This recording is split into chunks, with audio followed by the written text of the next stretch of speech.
Bienvenidos. Hoy vamos a meternos de lleno en algo bien interesante. El ska en México, ¿no? Un fenómeno musical, pero también social.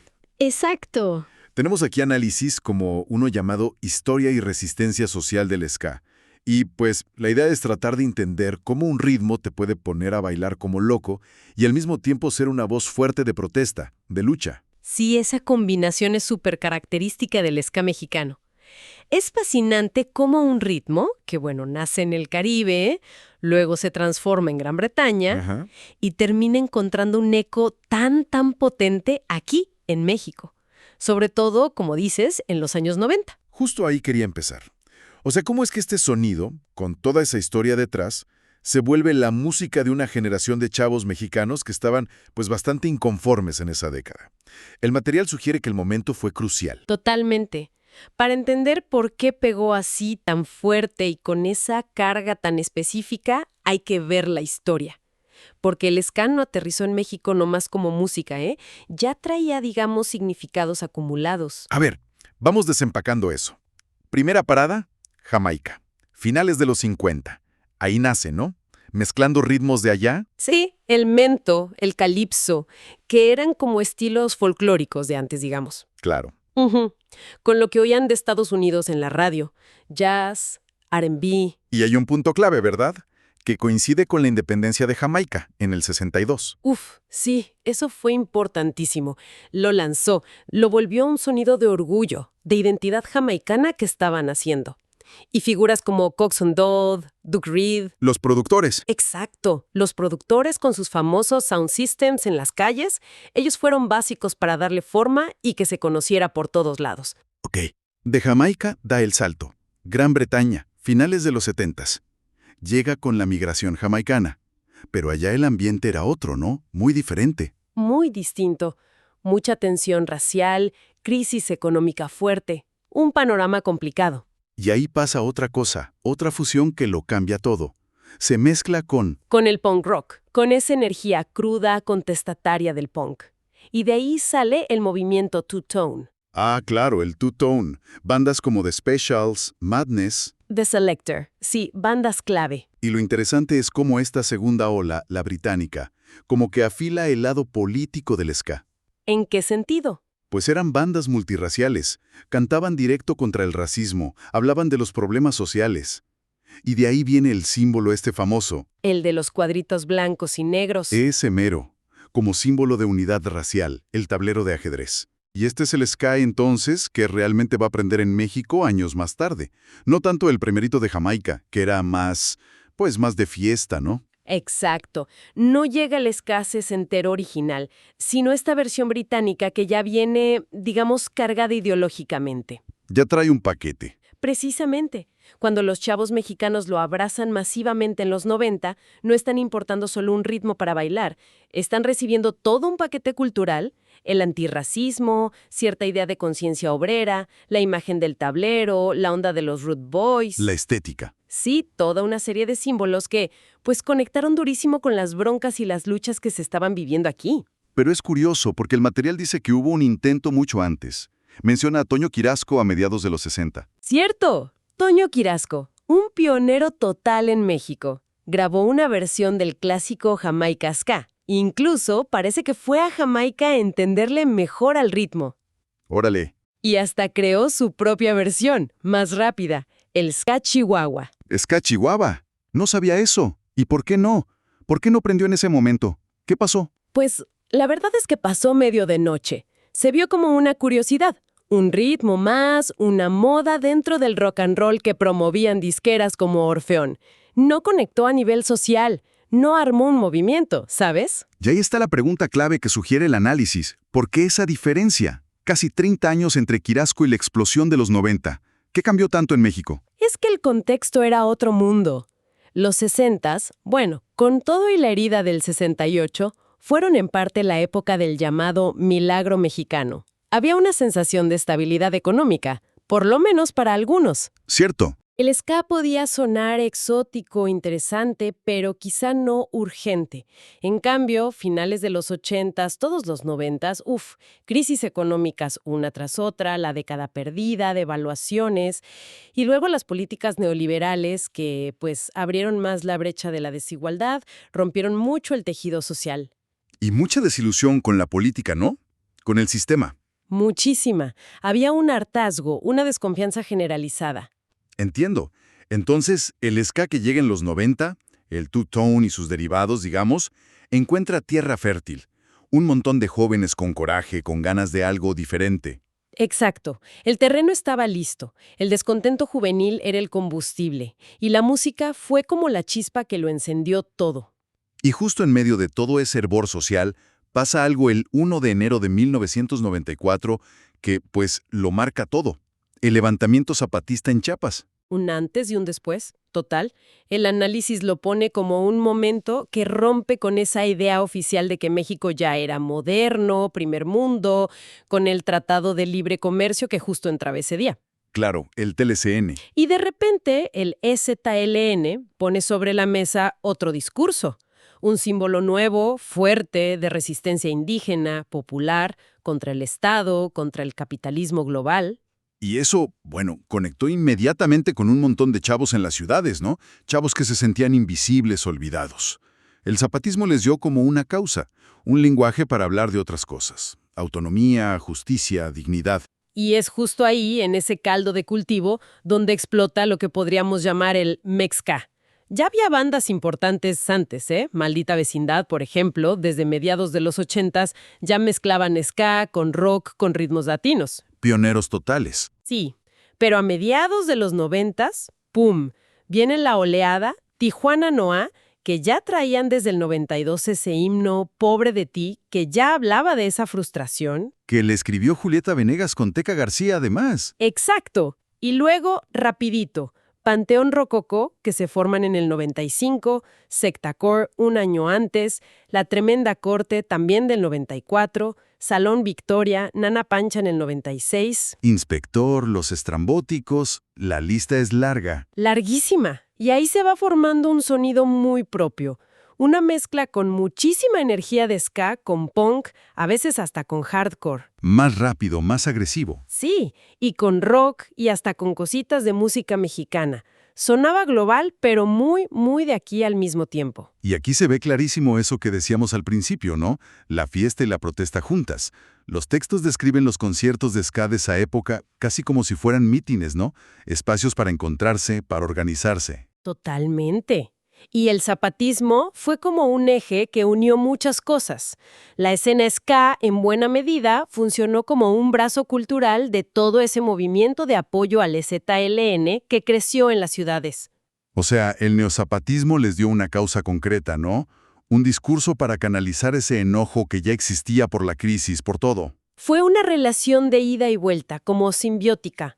Las bandas le daban voz al zapatismo en la ciudad, lo hacían visible para los jóvenes urbanos. Y el movimiento zapatista le daba como un sentido, una dirección a toda esa energía musical y juvenil. Exacto. Surgen colectivos como La Bola en el 97, iniciativas como Paz, Baile y Resistencia. Hacían conciertos masivos para juntar fondos, víveres para las comunidades zapatistas. Mencionan, por ejemplo, el concierto durante la Marcha del Color de la Tierra en el Zócalo en 2001. Debió ser impresionante. Seguramente. Y tienes bandas como Panteón Rococó que nacen prácticamente de esa causa. Su identidad está súper ligada a la lucha zapatista desde el principio. El análisis lo subraya mucho. Otro punto que me pareció bien interesante del material es cómo el ska ayudó a recuperar la memoria histórica. Específicamente, la de Tlatelolco, la masacre del 68. Eso es clave.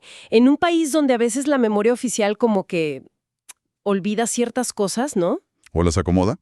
Sí. Estas bandas usaron su música, sus conciertos, para mantener viva la memoria de la represión, para conectar las luchas de antes con las de su presente. Fue como una labor de contramemoria, de enseñarle a una nueva generación lo que había pasado. Y eso se ve directo en las letras. El material da ejemplos muy claros.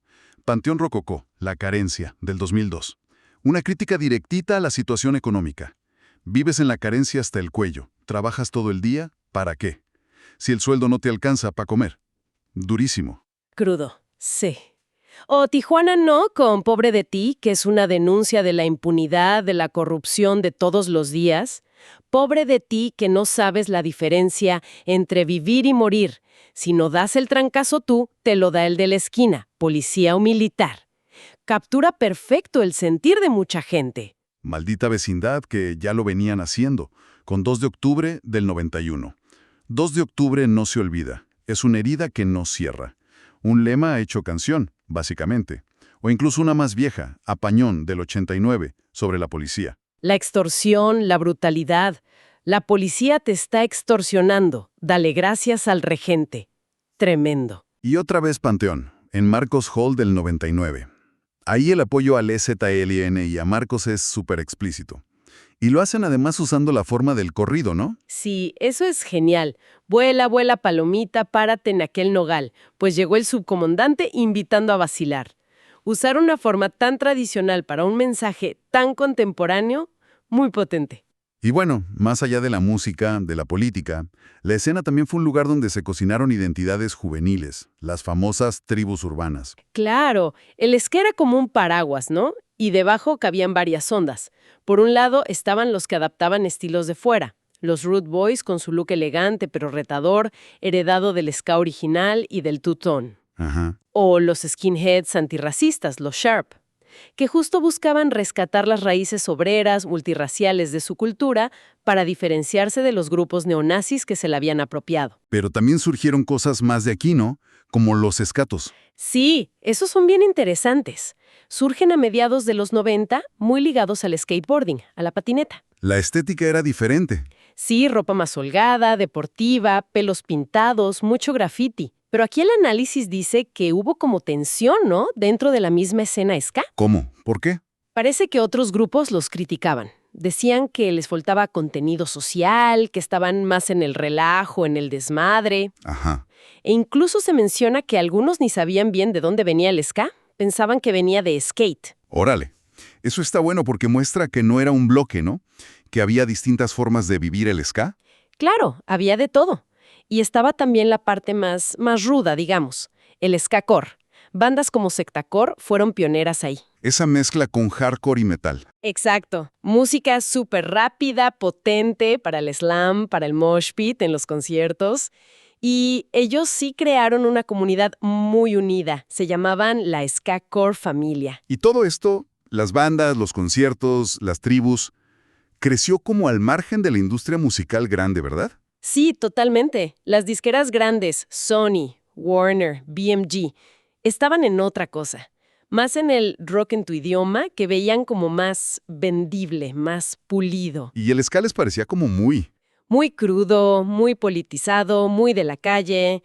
Como que no les interesó mucho al principio. Lo ignoraron bastante. Y entonces, ¿cómo le hicieron para no solo sobrevivir, sino para explotar así? Pues armando su propia red, su propia infraestructura de resistencia, de autogestión. El análisis destaca 3 cosas clave. Primero, el tianguis cultural del Chopo. El Chopo, claro, un clásico. Y su sello, Pepe Lobo Records. Importantísimo. Pepe Lobo operaba desde el Chopo. Les dio la primera chance a un montón de bandas con sus compilaciones, las de escuela de baile. Esas fueron clave. Uf, sí. De ahí salieron Panteón Rococó, La Tremenda Corte, Inspector. Fue un puente cultural fundamental. Y tercero, el lugar para tocar. El Multiforo Cultural Alicia. El Alicia, que abrió a finales del 95. Y rapidísimo se volvió el lugar para el ska, el punk, el hardcore, toda la música subterránea. Un espacio independiente, autogestivo, súper contracultural. Ahí fue donde muchas de estas bandas se hicieron grandes, ¿no? Panteón, Sectacore. Ahí se consolidaron frente a su gente. El Alicia es un ícono de esa resistencia cultural en la ciudad. O sea que la resistencia no estaba nomás en las letras o en la postura política, estaba también en cómo hacían las cosas. Exacto. Producir, distribuir, escuchar la música, todo por fuera de lo comercial, de forma autónoma. Sí, la forma y el formo iban de la mano. Esa autogestión era coherente con las ideas de autonomía, de comunidad, que muchas bandas traían, inspiradas en parte por el zapatismo. Y si vemos ya hacia acá, hacia el legado, el presente, ¿qué dejó toda esa movida de los 90? ¿Qué impacto tuvo? El material sugiere que fue en varios niveles. Primero, pues, le dio identidad, un sentido de pertenencia a miles de chavos, sobre todo de la ciudad, de clases trabajadoras. Fue un espacio para encontrarse, para desahogarse juntos, para sentirse parte de algo. Segundo, sin duda, politizó a mucha gente de esa generación. Fue una puerta de entrada para discursos críticos, para el activismo social para muchos. Y tercero, musicalmente dejó una huella clara. El sonido mexca, esas fusiones, influyeron en un montón de bandas que vinieron después, de rock, de otros géneros, como que normalizó mezclar ritmos y hablar de cosas sociales en la música popular de aquí. ¿Y cómo está la escena hoy? Porque lo que pintan los textos es complejo. Sí, es complicado. Por un lado, tienes a bandas como Inspector diciendo que México es la capital mundial del ska. Y sí, hay festivales enormes, ¿no? El Skatex, el Non-Stop Ska, que juntan a miles y miles de personas. 40,000 dicen. Es un fenómeno masivo que quizá no ves en otros lados. Pero por otro lado está la tensión, o sea, esa masividad contra la esencia original, ¿no? Bandas que empezaron en el underground como Panteón, como Inspector, ahora llenan la Arena Ciudad de México, estadios. Escuchas ska en bodas, en quinceañeras. Claro, y ahí viene la pregunta inevitable. ¿Esa popularidad tan grande diluyó el mensaje? ¿Se aguadó la protesta? Es el debate de siempre, ¿no? ¿Puede algo que nació como contracultura mantener ese filo cuando se vuelve mainstream? La paradoja del éxito para estos movimientos. Aunque, al mismo tiempo, el análisis dice que la escena underground sigue ahí, ¿no? Sigue habiendo bandas nuevas, espacios autogestionados. Exacto. Parece que hay como dos realidades paralelas. Un ska mainstream muy grande, muy visible, que ya juega con las reglas de la industria, y a la vez sigue existiendo un movimiento subterráneo, en los márgenes, que trata de mantener vivo ese espíritu original de autogestión, de crítica. Social está más en esas nuevas bandas, en esa infraestructura que sigue funcionando por su cuenta. Podría ser, más que en las bandas ya consagradas, que están en otra etapa. Entonces, para ir cerrando, podríamos decir que el ska en México es un caso increíble de cómo un género musical global se agarró aquí, se transformó ¿Se apropió? y se convirtió en una herramienta para un montón de cosas. Para construir identidad, para hacer política, para recordar, para festejar juntos. Fue mucho más que música. Y esa dualidad del principio, esa tensión entre el baile, la fiesta, la alegría, y la resistencia, el aguante, la crítica, de alguna forma sigue ahí, ¿no? Sigue siendo el corazón del ska mexicano, aunque todo haya cambiado alrededor. El legado no son solo los discos o los conciertos llenos, son las comunidades que se formaron, la conciencia que se movió, la marca que dejó en toda una generación. Exacto. Lo cual nos deja pensando en algo que se desprende en el análisis, ¿no?